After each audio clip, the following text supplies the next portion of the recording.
difícil eleger um personagem, não é? Porque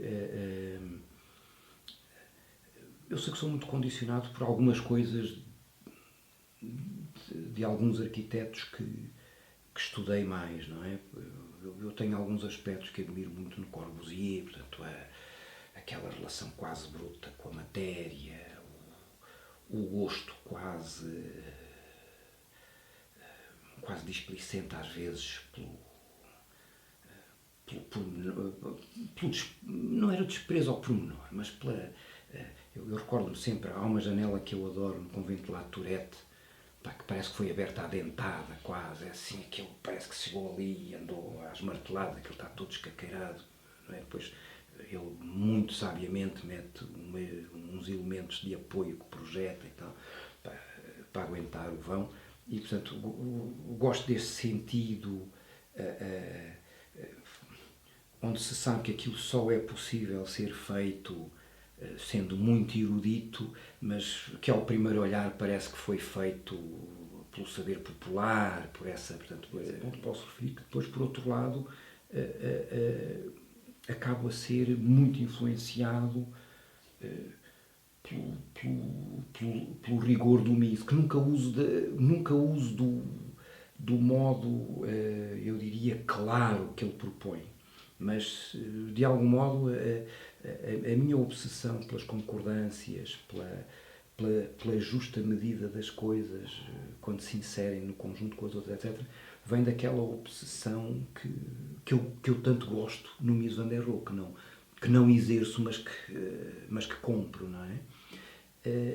Eu talvez, mais do que muito influenciado por um ou outro arquiteto, a minha matriz é muito a da leitura que fiz enquanto homem formado nos anos 80, não é?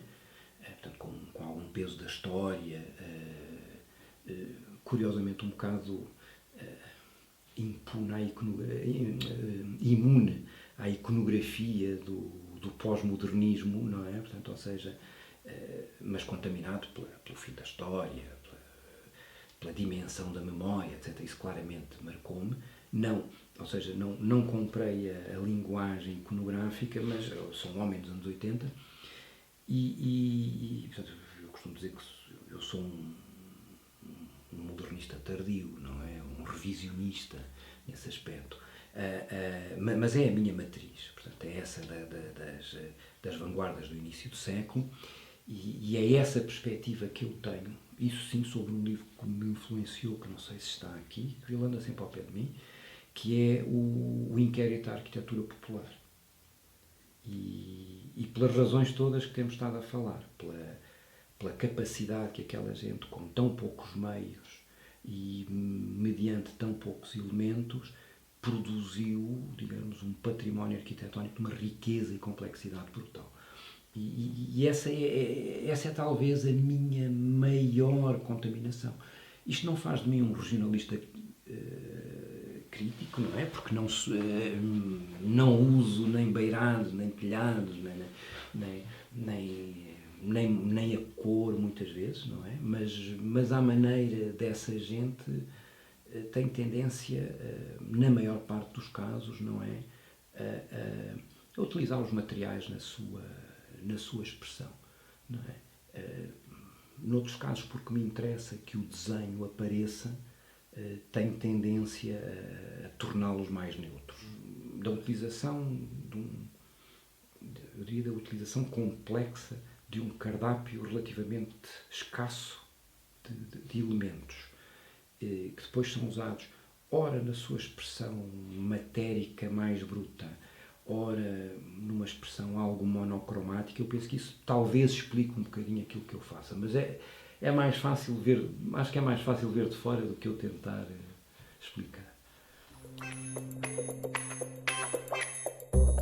O meu material de eleição eu penso que é o botão, pela capacidade de expressão que tem e do modo como eu até o quero utilizar, que uma série de circunstâncias tem feito com que eu não em quase todos os projetos essa dimensão não não esteja expressa. Posso, por exemplo, dizer que a casa do Meco era para ser quase toda em betão na parte de baixo, e há um conjunto de circunstâncias para além do meu controle que fazem com que ela seja depois capeada à pedra, não é?